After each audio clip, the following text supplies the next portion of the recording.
नमस्कार, मैं हूं आपके साथ मयंक। देखिए, आज 1 तारीख है और जो सबसे बड़ी खबर इस वक्त ईरान से आ रही है वो है ईरान के राष्ट्रपति के इस्तीफे को लेकर। क्या ईरान के राष्ट्रपति मसूद पेजेश्कियान साहब ने इस्तीफा दे दिया है? क्या उन्होंने अपना इस्तीफा मुज्तबा खामेनेई जो सुप्रीम लीडर है उनके ऑफिस को भेज दिया है? ये वो सवाल हैं जो इस समय ईरान में ही नहीं पूरी दुनिया में पूछे जा रहे हैं। देखिए, जो खबरें आ रही हैं ईरान से, उसके मुताबिक, सोर्सेस के मुताबिक, मसूद पेजेश्कियान जो ईरान के राष्ट्रपति हैं उन्होंने अपना इस्तीफा भेजा है और इस्तीफे की पेशकश की है। और ये इस्तीफा भेजा है उन्होंने सुप्रीम लीडर मुज्तबा खामेनेई के दफ्तर को।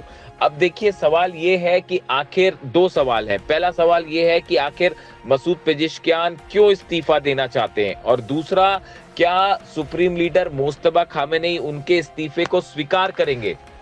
देखिए, जो खबरें आ रही हैं ईरान से, ईरान की अलग अलग न्यूज एजेंसीज के जरिए, जो ईरान के राष्ट्रपति हैं मसूद पेजेश्कियान, इनका कहना ऐसा है, इनकी तरफ से इस तरह की बात सामने आई है कि ईरान में अब तमाम फैसले जो हैं वो ईरान की सेना ले रही है और जितने अहम फैसले हैं, अहम चर्चाएं हो रही हैं या बातचीत को लेकर जो फैसले हैं, ये सब के सब पूरी तरह से अब ईरान की सेना के हाथ में है, आईआरजीसी के हाथ में है।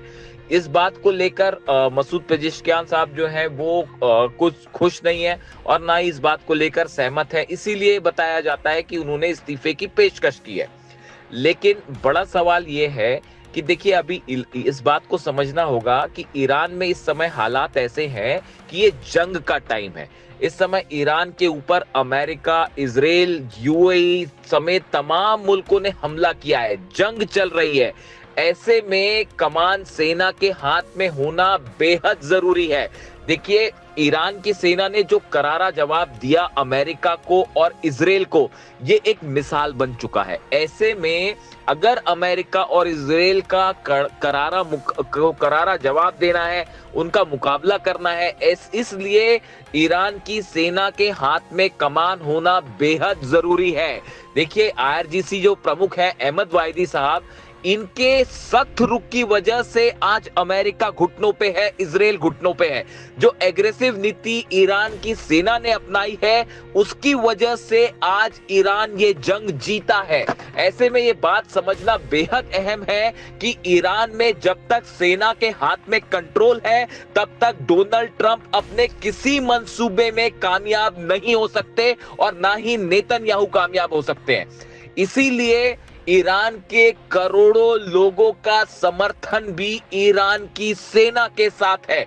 जब ईरान की सेना सड़कों पर मिसाइल्स लेके निकलती है, उनकी प्रदर्शनी होती है, ड्रोन्स दिखाई जाते हैं, यहां तक कि अब जो छोटी बोट्स हैं उनको दिखाया गया कल रात तेहरान में, तो लाखों लोग जो हैं वो ईरान की सेना जिंदाबाद के नारे लगाते हैं और अमेरिका और इजराइल मुर्दाबाद के नारे लगाते हैं। आज ईरान की जनता को अगर किसी पर सबसे ज्यादा भरोसा है तो वो है ईरान की सेना पर, अहमद वाहिदी साहब पर। अहमद वाहिदी साहब वो शख्स हैं जिन्होंने अली खामेनेई साहब के साथ मिलकर लंबे समय तक ईरान में किस तरह से एडमिनिस्ट्रेशन चले और खासकर सेना से जुड़े कैसे फैसले हो, उनको बेहद करीब से देखा है। इसीलिए अमेरिका भी ये मान के चल रहा है कि जब तक अहमद वाहिदी के हाथ में ईरान की सेना की कमान है, तब तक अमेरिका ईरान का कुछ नहीं बिगाड़ सकता। हकीकत यह है कि अहमद वाहिदी साहब इस समय अमेरिका के और इजराइल के यानी सीआईए और मोसाद की टॉप लिस्ट में है और अमेरिका की तरफ से कोशिश हो सकती है उनके असैसिनेशन की। ऐसी स्थिति में बेहद जरूरी है कि पूरा ईरान अपनी सेना के साथ खड़ा रहे। आज देखिए, 12 अरब मुल्कों ने के बेसिस से हमले हुए ईरान पर, लेकिन ईरान ने उन्हें करारा जवाब दिया। 16 बेस तबाह है, 42 अमेरिका के जेट गिरे हैं। ये ऐतिहासिक एक जीत है ईरान की और ये सिर्फ ईरान की सेना की वजह से सफल हो पाई है। देखिए, ईरान के सुप्रीम लीडर अली खामेनेई साहब ना सिर्फ रिलीजियस लीडर थे बल्कि वो सेना के भी प्रमुख थे। उन्होंने अपनी सेना को इसी तरह से तैयार किया था, इसी दिन के लिए तैयार किया था कि एक दिन ये जरूर आएगा कि अमेरिका और इजराइल ईरान को खत्म करने की कोशिश करेंगे। लेकिन आज अली खामेनेई साहब के सिद्धांतों पर चल के, उनके वैल्यूज पर चल के, उनके दिशा दिखाए हुए रास्ते पर चल के जो है, आज ईरान की सेना ने अमेरिका को हार दी है करारी शिकस्त दी है। यही वजह है कि आज ईरान जो है वो पूरे अरब में एक प्रभावशाली देश के रूप में उभरा है। आज तमाम अरब के मुल्क जो हैं वो ईरान की तरफ देख रहे हैं कि कोई भी फैसला ईरान की परमिशन के बिना नहीं हो सकता। हॉर्मुज खोलने की तमाम कोशिश की डोनाल्ड ट्रंप ने, अमेरिका ने, लेकिन उसमें कामयाब नहीं हो पाए। आज हकीकत यह है कि अगर कोई भी जहाज हॉर्मुज से निकल रहा है तो बिना ईरान की परमिशन के नहीं निकल सकता। आप देखिए जो खबरें आ रही है, हॉर्मुज में जो माइंस बिछाई हैं ईरान ने, अब वो माइंस बहती हुई ओमान तक आ चुकी है। और ऐसे हालात में अब हॉर्मुज से कोई भी टैंकर बिना ईरान की सेना के गाइडेंस के बाहर निकालने की कोशिश करेगा तो वो माइंस फटने से तबाह हो सकता है। और ना अमेरिका हॉर्मुज खुलवा सकता है और ना यूरोपीय देश खुलवा सकते हैं। हकीकत यह है कि हॉर्मुज में अमेरिका की डोनाल्ड ट्रंप के सारे मिशन फेल हो चुके हैं बुरी तरह से। देखिए अभी हाल ही में एक बैठक हुई कंट्रोल रूम में अमेरिका में, जिसमें डोनाल्ड ट्रंप ने ये कहा कि मैं बड़ा फैसला लेने वाला हूं। 3 बैठकें हो चुकी हैं लेकिन डोनाल्ड ट्रंप कोई फैसला नहीं कर पाए। उसकी वजह है कि डोनाल्ड ट्रंप अच्छे से जानते हैं कि अगर हॉर्मुज में किसी तरह का ऑपरेशन किया तो हजारों की संख्या में अमेरिका के सैनिक मारे जाएंगे। एक बड़ा प्लान तैयार हुआ है। अमेरिका के जितने जनरल्स हैं उन्होंने डोनाल्ड ट्रंप के सामने एक प्रस्ताव रखा, एक प्लान रखा है जिसमें कि हॉर्मुज में ग्राउंड ऑपरेशन करने की भी तैयारी, खार्ग आइलैंड पर, केशम आइलैंड पर, लारक आइलैंड पर ग्राउंड ऑपरेशन अगर किया जाता है तो कैसे किया जाएगा इसका प्लान रखा था। लेकिन उसके बाद भी इस प्लान को स्वीकृत नहीं किया गया। परमिशन देने से डोनाल्ड ट्रंप डर रहे हैं क्योंकि कई एक्सपर्ट ये बताते हैं कि ग्राउंड ऑपरेशन हुआ तो आईआरजीसी सेना का गुस्सा भयंकर है और उसके सामने बहुत बड़ी कैजुअलिटी हो जाएगी अमेरिका के सैनिकों की और मौत के घाट उतार दिए जाएंगे। ऐसे हालात में डोनाल्ड ट्रंप अगर आज किसी तरह का ग्राउंड ऑपरेशन करने से डर रहे हैं तो इसका पूरा क्रेडिट जाता है ईरान की सेना को, ईरान के सेना के प्रमुख को। देखिए कई यूनिट्स हैं जिसमें ईरान की सेना को डिवाइड कर दिया गया जो मोज़ाइक प्लान था उसके तहत, और आज ईरान की सेना अलग अलग यूनिट्स पे काम कर रही है। ड्रोन्स के जरिए हमले हो रहे हैं, मिसाइल्स के जरिए ईरान की सेना लगातार हमले कर रही है। ये प्लान पूरी तरह से डिवाइड किया गया है कि कौन कैसे काम करेगा। इन सूरत हाल में अब ईरान के लिए ये बेहद जरूरी है कि ये मुश्किल का वक्त है और ऐसे मुश्किल की घड़ी में पूरे ईरान को एकजुट रहना होगा। देखिए ईरान ने एक इतिहास रच दिया है और थोड़े ही समय बाद ऐसा लगता है कि वो घड़ी भी आ जाएगी जब अमेरिका को अपनी सेना को हॉर्मुज से लेकर वापस लौटना पड़ेगा। सारे जहाज लेकर डोनाल्ड ट्रंप वापस भागेंगे अमेरिका, वरना पूरी दुनिया की इकोनॉमी हिल जाएगी।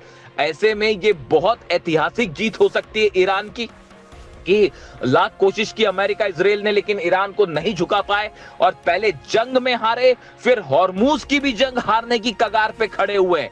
और देखिए जहां तक न्यूक्लियर डील का सवाल है, तमाम कोशिशें हो रही हैं। ईरान ने साफ कर दिया है कि हम किसी भी सूरत में अपना यूरेनियम नहीं देंगे, ना ही न्यूक्लियर प्रोग्राम पर झुकेंगे।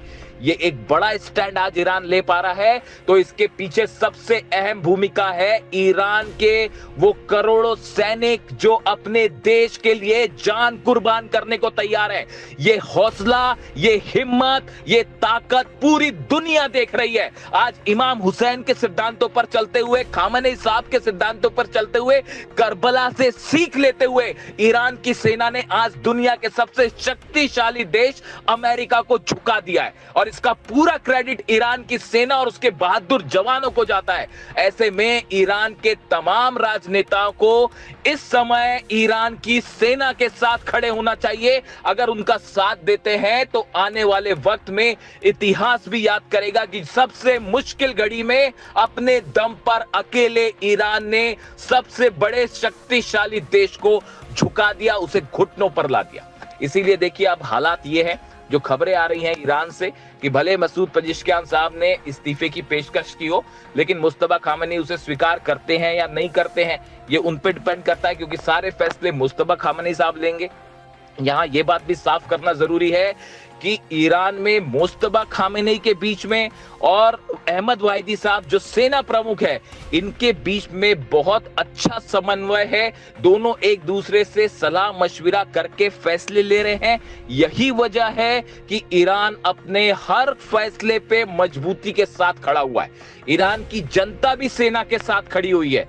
ऐसे में हर फैसला लेने में ईरान की सेना को पूरा फ्री हैंड दिया जाना चाहिए। और ना सिर्फ वहां की जनता तो साथ है ही, जितने पॉलिटिशियंस हैं, नेता हैं, उनको भी ईरान की सेना के साथ खड़ा होना चाहिए, ऐसा तमाम एक्सपर्ट्स मान के चल रहे हैं।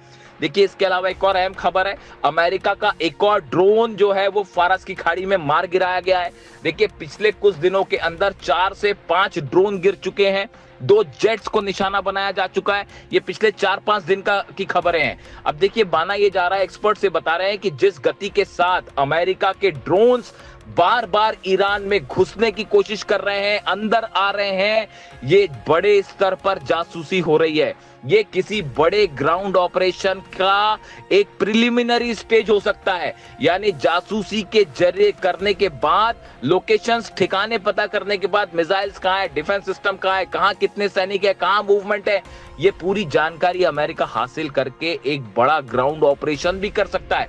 अगर ईरान ने यूरेनियम नहीं दिया, न्यूक्लियर प्रोग्राम पर सहमति नहीं बनी, तो इस फ्रस्ट्रेशन में एक बार फिर से हमले की कोशिश हो सकती है। इससे भी इंकार नहीं किया जा सकता। ये जो बार बार जासूसी ड्रोन्स अंदर आ रहे हैं, MQ-9 रिपर ड्रोन्स अंदर आ रहे हैं, जिन्हें हालांकि ईरान ने मार गिराया अपने डिफेंस सिस्टम से, लेकिन जिनकी संख्या बता रही है कि एक बड़ा ऑपरेशन भी हो सकता है और डोनाल्ड ट्रंप कभी भी वो फैसला कर सकते हैं, जिसका करारा जवाब देने के लिए ईरान की सेना तैयार है। तो इस समय हालात ये है कि पूरा ईरान एकजुट खड़ा हुआ है। अब नजरें इस बात पर है कि मसूद पेजिशकियान साहब का जो इस्तीफा की पेशकश की है उन्होंने, ऐसे जो सूत्रों से खबर है, इसका अंजाम क्या होता है, जो भी अपडेट होगा आप तक पहुंचाएंगे।